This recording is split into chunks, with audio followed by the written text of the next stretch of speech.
Bismillahirrahmanirrahim. Assalamualaikum warahmatullahi wabarakatuh. Perkenalkan, nama saya Komaria dengan NIM 1521014 dari lokal IP 6E. Di sini saya akan membuat video untuk memenuhi tugas mata kuliah Sistem Politik dan Kepartaian yang ada di Indonesia. Berikut video penjelasan dari saya. Dewasa ini, parpol seakan-akan telah mengalami degradasi fungsi, diisi oleh orang atau sekelompok elit yang berduit. Masih pentingkah partai politik di Indonesia? Menurut pendapat saya, pernyataan tersebut mencerminkan kekhawatiran yang cukup umum terhadap peran dan fungsi partai politik di Indonesia. Saat ini ada beberapa poin penting yang bisa kita bahas terkait hal ini. Yang pertama ialah adanya degradasi fungsi parpol. Memang benar bahwa banyak yang merasa partai politik telah mengalami degradasi fungsi. Idealnya parpol seharusnya menjadi wadah aspirasi rakyat dan menjadi pendorong perubahan sosial politik yang positif. Namun, banyak yang merasa parpol saat ini lebih fokus pada kepentingan elit dan seringkali hanya muncul aktif saat pemilu saja. Yang kedua ialah elitisme dan politik uang. Fenomena elitisme dan politik uang dalam parpol menjadi masalah serius. Dominasi oleh kelompok elit berduit dapat menghambat demokrasi yang sehat dan inklusif serta menciptakan ketidakpercayaan di kalangan masyarakat terhadap partai politik. Yang ketiga ialah regenerasi kepemimpinan dan politik dinasti.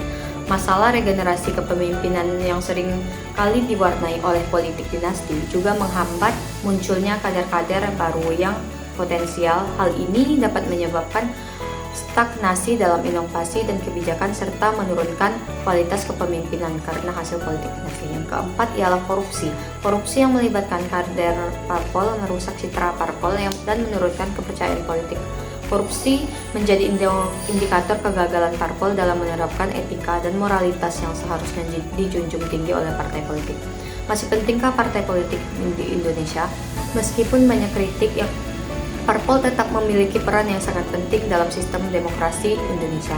Parpol adalah wadah representasi politik. Parpol memungkinkan masyarakat untuk berpartisipasi dalam proses politik dan menyalurkan aspirasi mereka.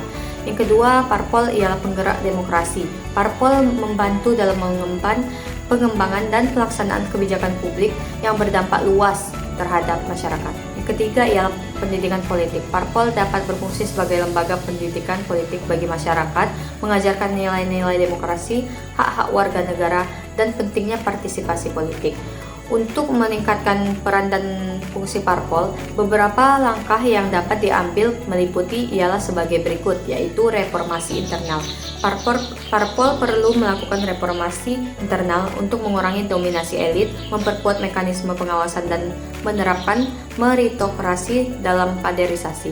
Yang kedua ialah dengan langkah peningkatan transparansi dan akuntabilitas, meningkatkan transparansi dan akuntabilitas dalam proses internal parpol dan kinerja kadernya. Yang ketiga ialah melakukan pendidikan politik berkelanjutan, mengintegrasi program pendidikan politik yang berkelanjutan untuk masyarakat guna meningkatkan partisipasi dan kesadaran politik. Dalam konteks demokrasi yang ideal, parpol masih memegang peranan penting, namun parpol harus bertransformasi dan menjadi lebih inklusif, transparan, dan tanggung jawab agar dapat mendapatkan kembali kepercayaan masyarakat dan menjalankan fungsinya dengan baik. Mungkin hanya itu penjelasan dari saya. Kurang lebihnya saya mohon maaf. Wabillahi taufiq wal hidayah. Wassalamualaikum warahmatullahi wabarakatuh.